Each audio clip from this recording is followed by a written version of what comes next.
Welcome to a very special live stream here. I am so excited to have with me today my friend, Cailen Ascher. Cailen is going to share with us some really amazing stuff that she has that has like totally transformed her business and give us her top tips on how to design a schedule and a work week that works for you so that it's ideal, so that you get done all the things that you want to get done, but not the stuff you don't need to get done, so that you can make more money and spend time doing more of what you love in your life, right? Who doesn't want that?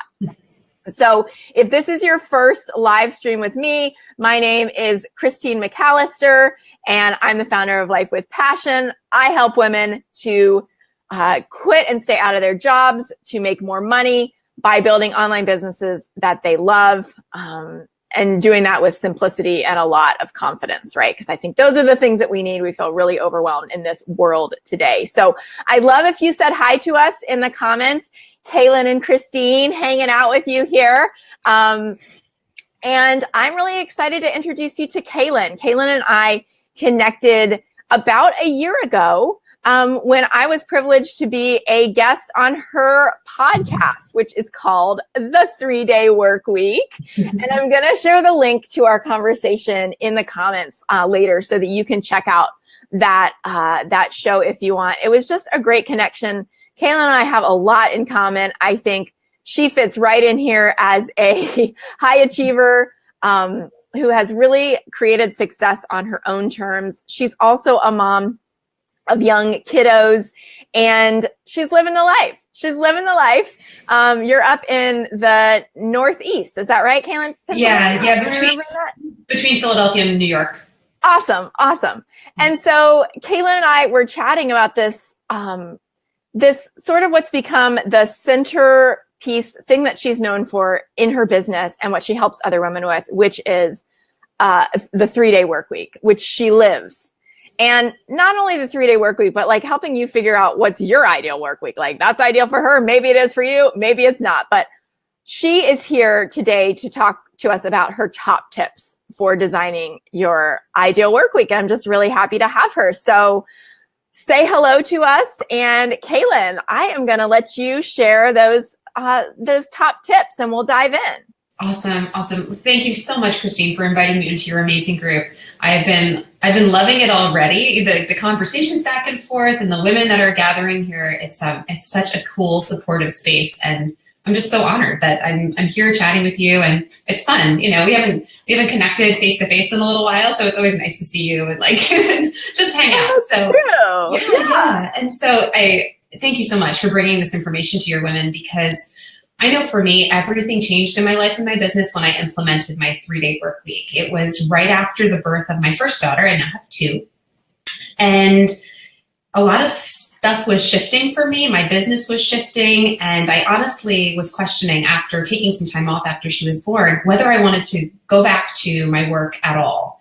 I had been working a lot, like full-time hours, more than full-time hours, and making a part-time income. And so it just didn't make sense after this little person was born to, in a lot of ways, to even continue with the business that I had built, because it wasn't going to be sustainable at all when this little baby was arriving in my life. But I decided to give it one last go, because my mom and my sister stepped forward and offered childcare for 3 days a week. And so I thought, well, the lifestyle piece feels really good. Like having 4 days a week with my new baby and my husband, like that feels really good. That makes me feel successful. Yeah. We'll see if the business works in just 3 days. Like, here we go. Here's a little bit of an experiment. And the thing that was really remarkable was that it did, and it worked better. I was actually stepping into a new business. I was stepping into my coaching practice at the time. This was the beginning of 2015.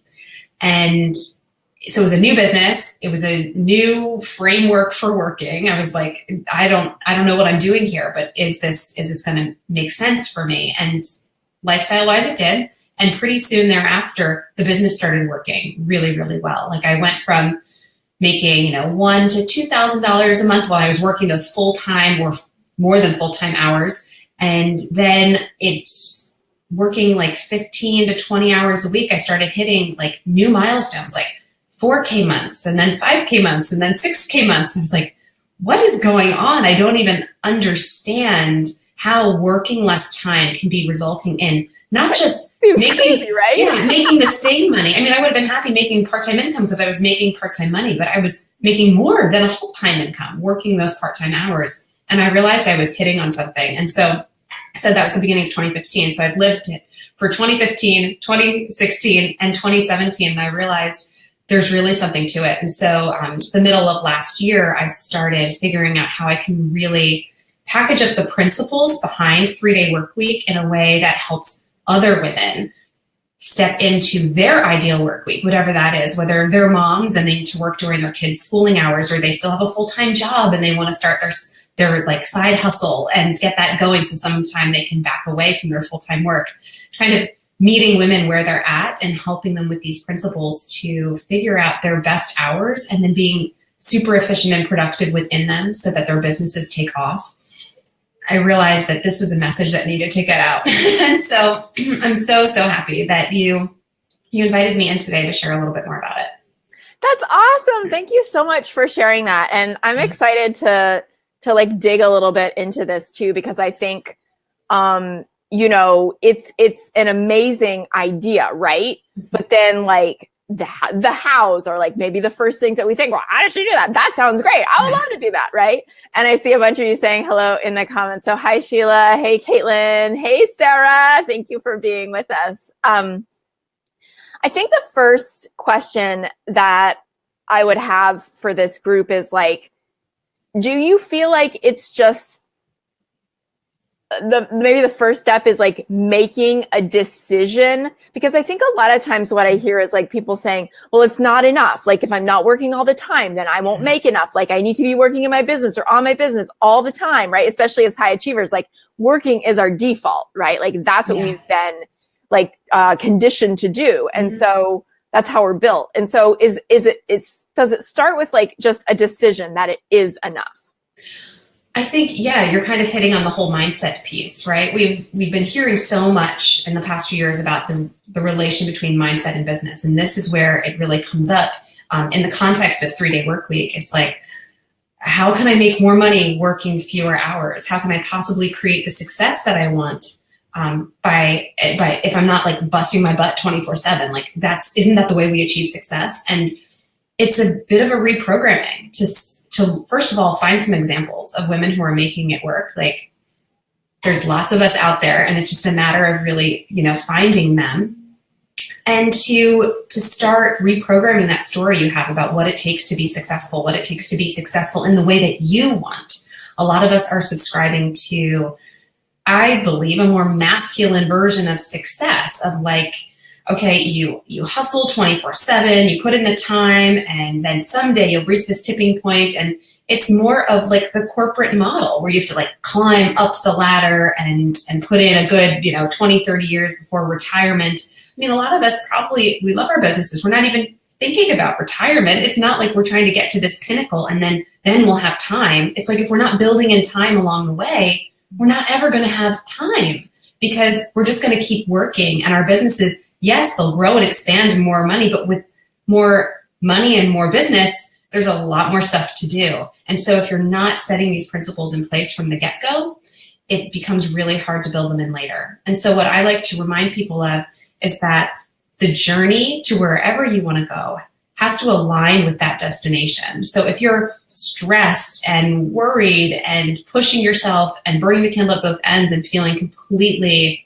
overwhelmed by everything that's going on, but you want to get to a place where it feels like easy and flowing and abundant and like all of these like beautiful words, there's no way those two things connect. There's no way they're going to add up. And so what I love doing is helping women figure out what is that ideal work week they can step into right now. Maybe not the completely ideal version that they'd love to have a year from now or 10 years from now or whatever that marker is. But what are some incremental upgrades we can start making right here, right now that move you in that direction? So some of the women I work with, they're working 7 days a week on these new businesses because they've left their full-time jobs and they're totally like freaking out. Like, how do I make money? And they're getting their weekends back. And that feels rich and abundant and amazing because they were working 7 days a week. Yeah. And some of them have little kids and they're feeling guilty for working on their businesses when their kids are around. And then when they're with their kids, they're feeling guilty that they're not on their businesses and they're just stuck in this cycle. And so it comes down to deciding on a new story to tell. Start telling it. Find some examples of women that are living it, some role models, real life role models that feel relatable, like just a couple steps ahead. Like, yeah, we could look to Marie Forleo, although I think she works all the time, or Danielle Laporte. I think she builds in a little bit more like softness around the edges. But instead, maybe find some women that you feel like are a little closer and just a few steps ahead and looking to them. That'll really help you start to reprogram that mindset you have around what it takes to be successful and your time and its involvement in that. Yes. I love that so much, Cailen, because I think this is one of the things that you and I have connected on of having younger kids, right? We both work part-time. We both have part-time care. So you have toddlers, you are not working at the computer. They are going to bend your computer. It's not even a thing. If you wanted to, you couldn't, right? Yeah, but exactly. I think, the desire to be present, right? Mm-hmm. And to be present not only for your work that you love, but then also for your life that you love, whatever that is, whether it's kids or, your spouse or I have horses, I want to ride them, right? I can't do that if I'm working all the time.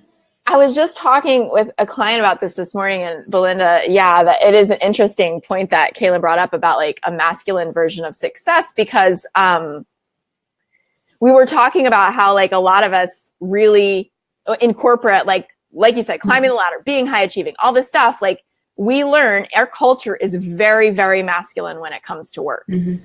Very much so. And so we are totally ingrained that that's hustle, right? I mean, even that word, you gotta hustle, you gotta push, you gotta strive. And I think the pressure that we bring to our work, it actually makes it much harder, right? To get the results that we want. So tell me, I mean, it might seem obvious, but give me some examples about how the 3-day work week makes it easier rather than harder to make the money.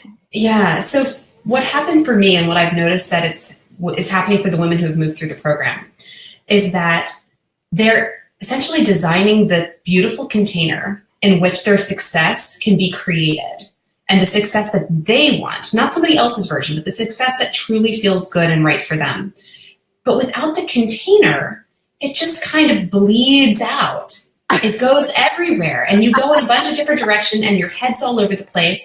And, I've been trying to think of a good analogy for this. And I mean, the one that I'm working with now, and we'll see if it lands, is that if you were going to make something, if you're going to bake a cake in the kitchen, you're not going to just go in and dump the flour and the sugar on the counter and mess it around and be all right, why isn't this coming together? Why isn't this working? You have all the right components, but you don't have your container in which to contain it and let it mix and marinate and come together in the way that it's supposed to. You'd get yourself a bowl, and then you'd get yourself a cake plate, and you'd put it within something that gives it a framework, that gives it structure and allows it to become what it's supposed to.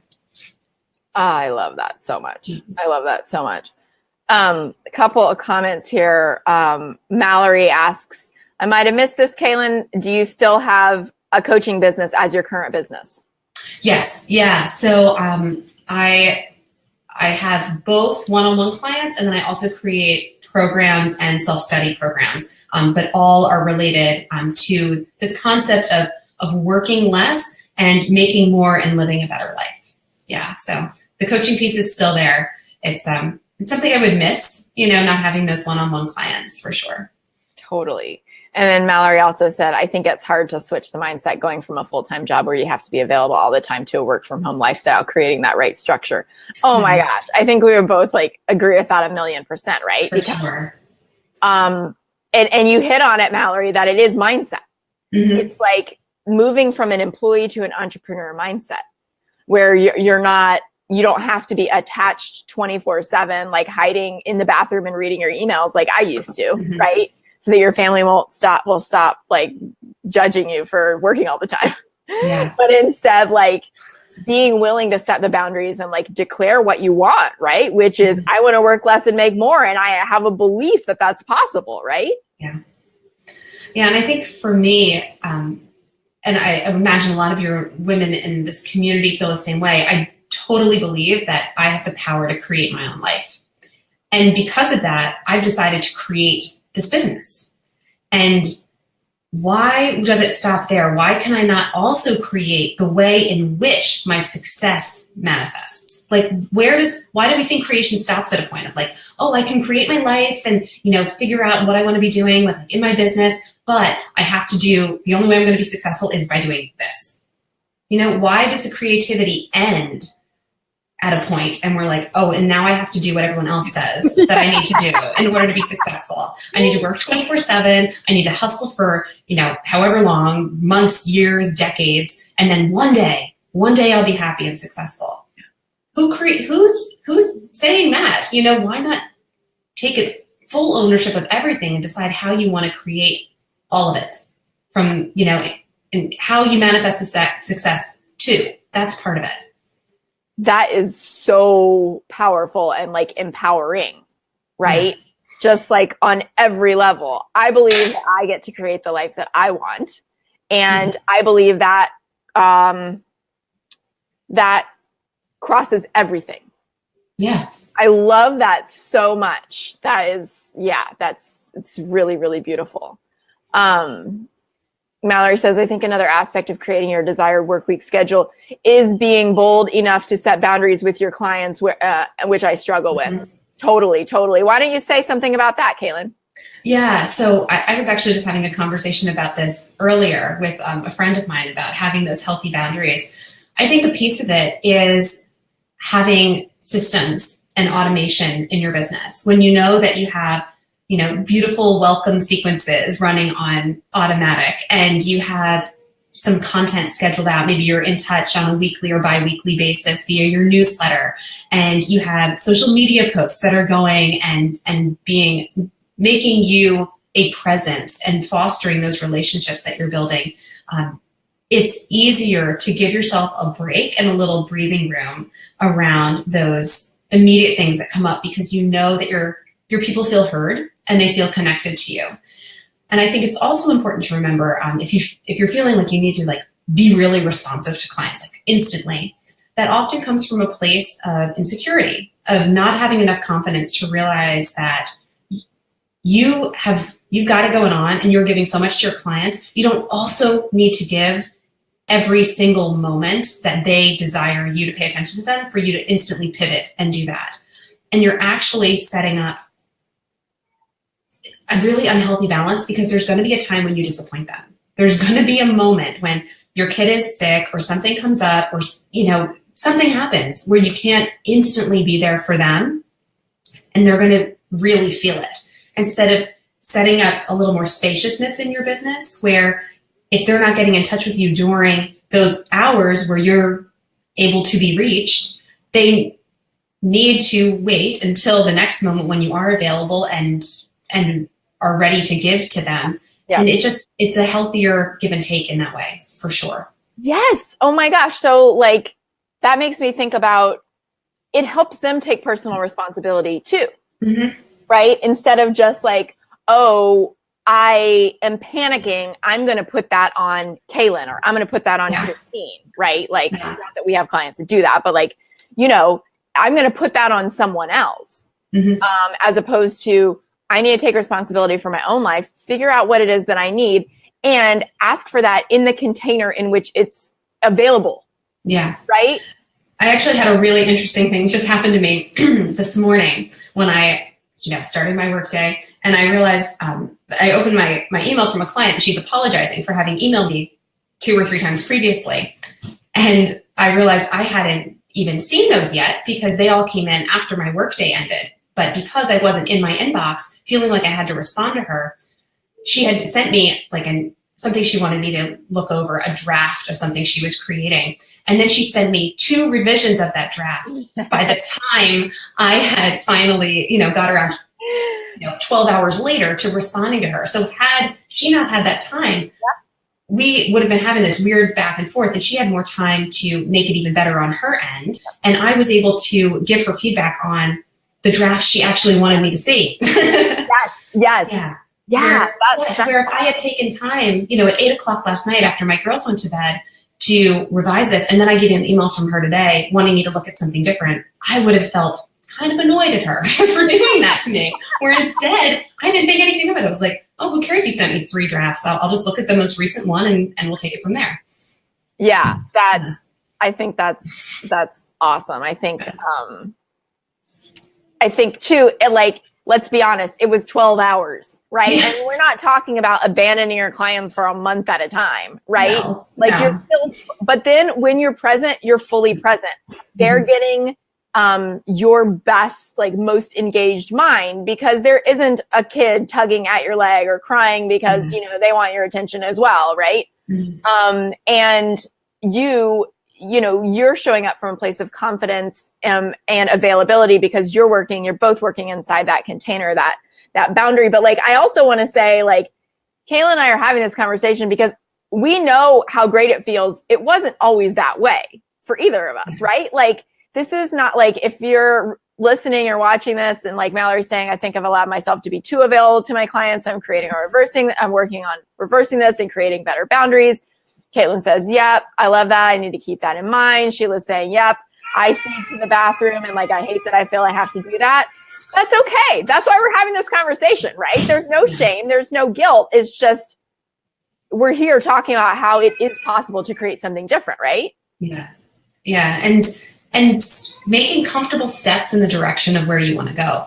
I am not an advocate or proponent for quantum leaps. I think if we're constantly looking for the next thing that's going to leap us, 1,000 steps ahead, it's not sustainable. And also it freaks you out. If you're thinking you have to prepare yourself for this huge jump in your business or in your life, you can stop yourself before you even start.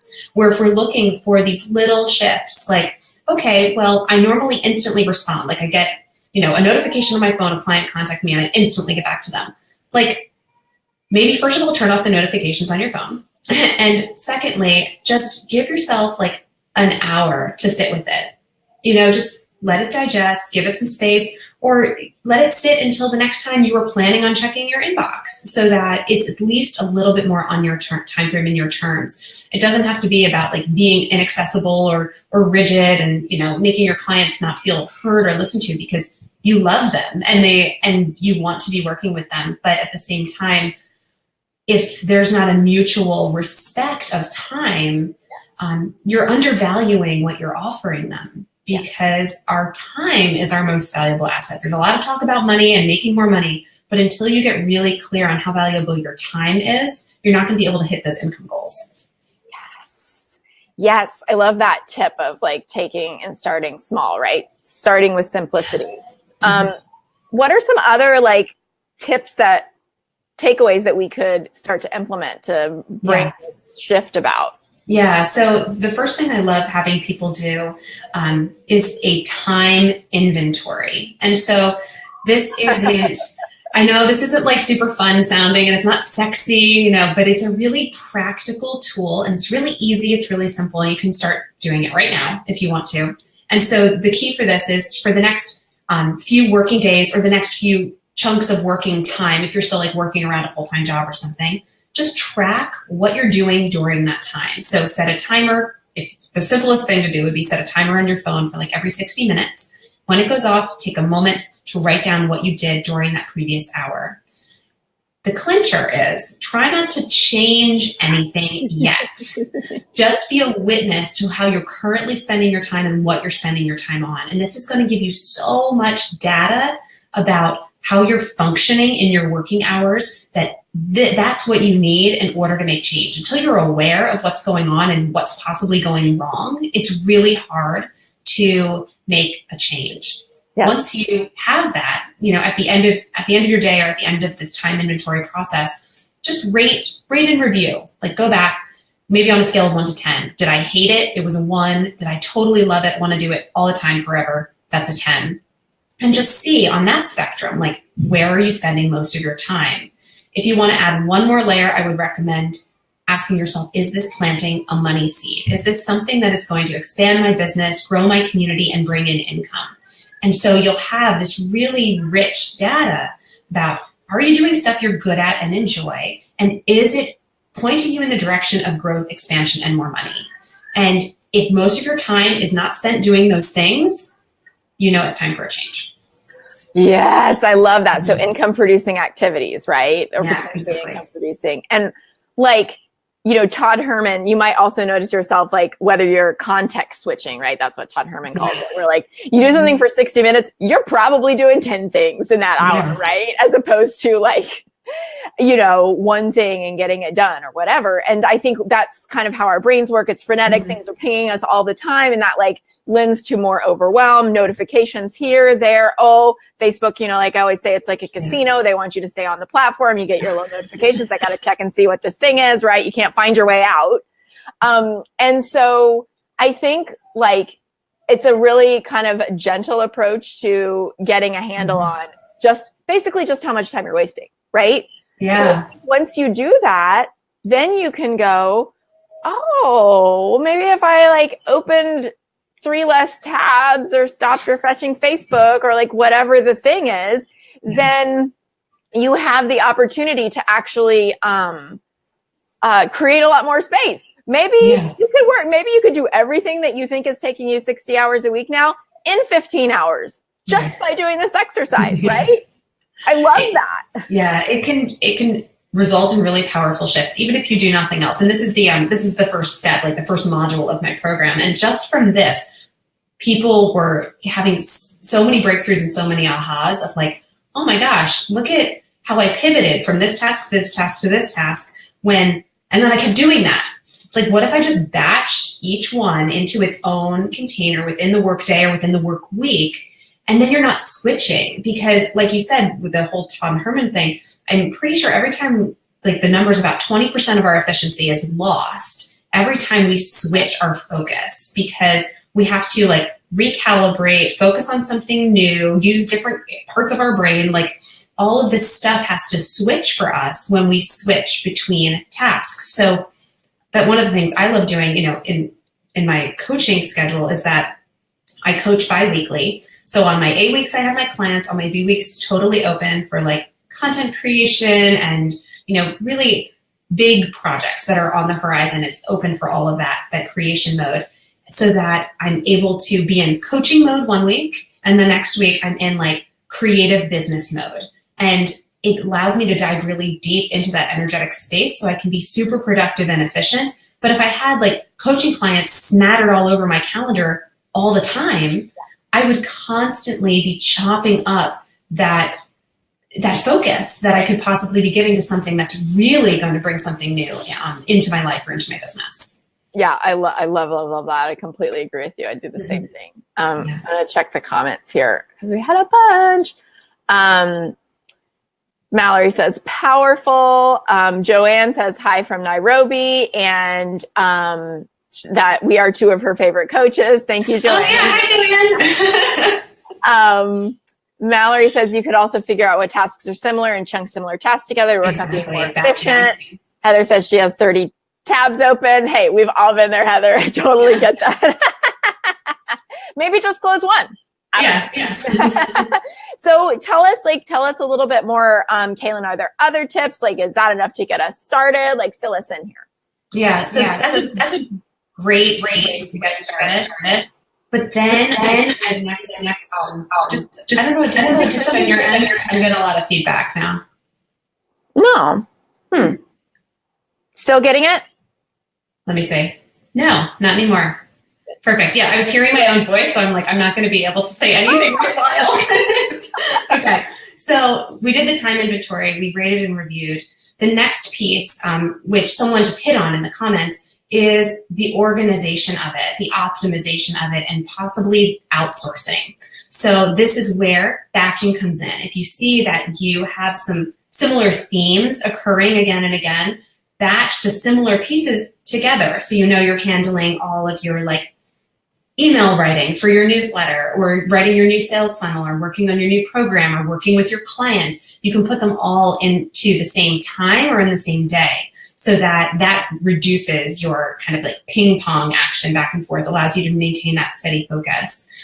That's something I really like. I think optimizing, and when we're thinking about that, it's setting up those systems in your business. How can we, set up some simple funnels? Can you, automate certain pieces like your social media scheduling, or just using some software that really helps you, like Calendly or whatever you want to use for booking your sessions, and maybe Edgar for scheduling your social media, things like that, allows you to kind of systematize and outsource or optimize things that are currently taking up your time if you're spending a lot of hours of the day doing these things manually. And the last thing to consider, and this might feel big thinking about outsourcing, but really it can start so small. I remember in the early days of my business, I would go on Fiverr and just outsource something really small, like, can you convert this, can you pull the audio out of this video, or can you create a graphic for this new program, and just, spending little bits of money to outsource something that would take me so much time and create, free space in my calendar was so, so valuable. And then as far as like more consistent support in the terms of outsourcing, I hired my first VA, I guess 2 years ago now. And I had her on for like 5 hours a month, just like 1 hour a week, just to take some things off my plate. And that enabled me to bring in so many new clients because I wasn't filling my days and my time with all these admin tasks that didn't leave any room for clients in my calendar. I was, I'm saying, I want clients, but I didn't have any time for them until I outsourced. And then I had these windows of time for clients, and therefore was able to move people into it. Beautiful. So I have one question about these tips, because I think I love the structure. I love the possibility. I love the awareness that all of this brings, right? And the space that it creates. What do you recommend if there's some kind of resistance that shows up when, so we have this idea, but we find ourselves procrastinating on implementing it, or obviously it's a mindset thing, or maybe I believe I have to work hard in order to make money, whatever. What do you recommend for actually bringing this about then, moving through that? Yeah, so I think remembering that you don't have to make a huge quantity and do something that's big and scary and doesn't make sense for you in your business. And it's not about replicating what I've done or what you've done, but rather creating what makes sense for them on their terms. And I think another piece, if people are open to being supported through this process, is, and I mentioned it to you, I'm running that 3-day workweek challenge starting next Monday. Yeah, tell us about that.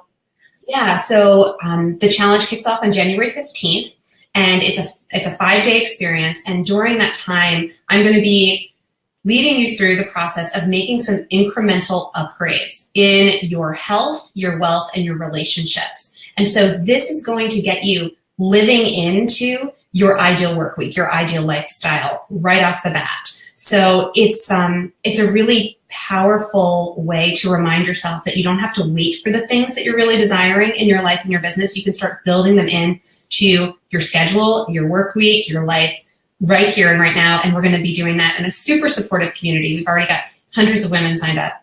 And so if that's something you're interested in, the 3-day workweek challenge is there for you and to support you in this process. I love that. And you or I will come back and we'll drop the link in the... Yeah, sure. It's super easy. It's okay.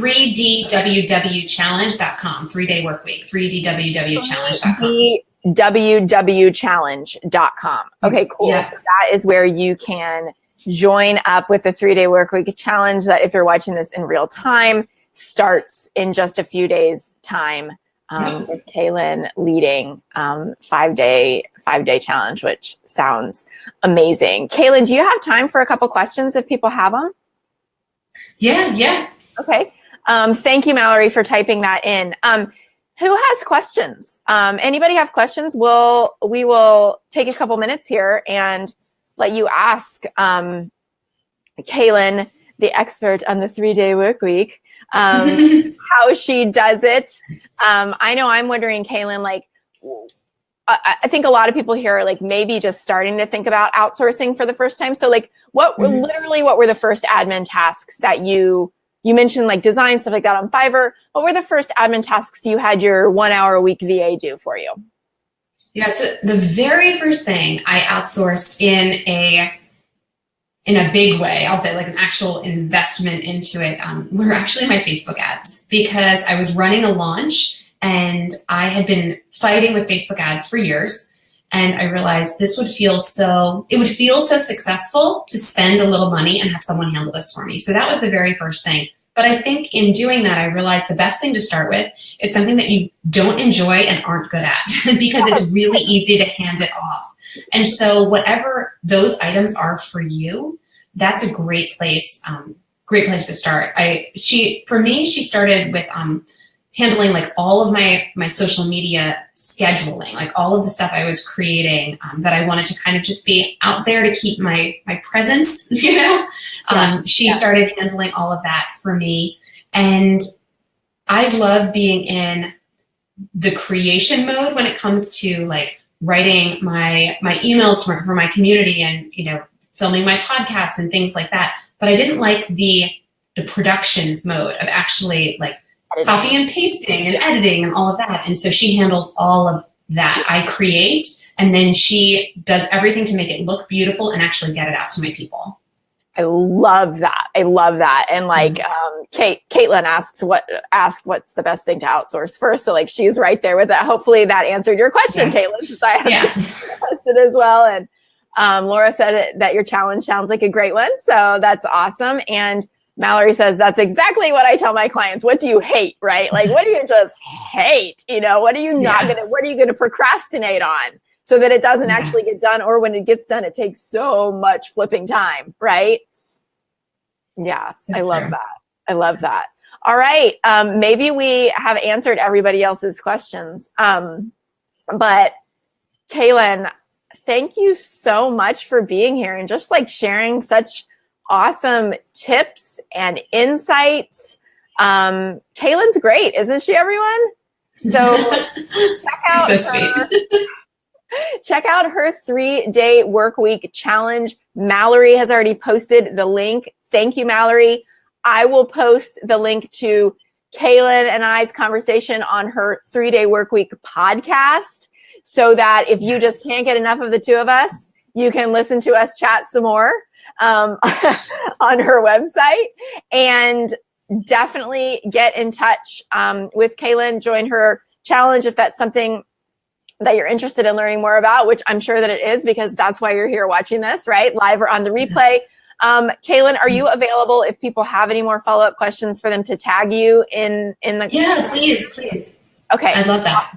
Awesome. And me too. So we'll be here. We'll be interacting with you all, and looking forward to your feedback as people catch the replay as well. Anything else you want to add, Cailen?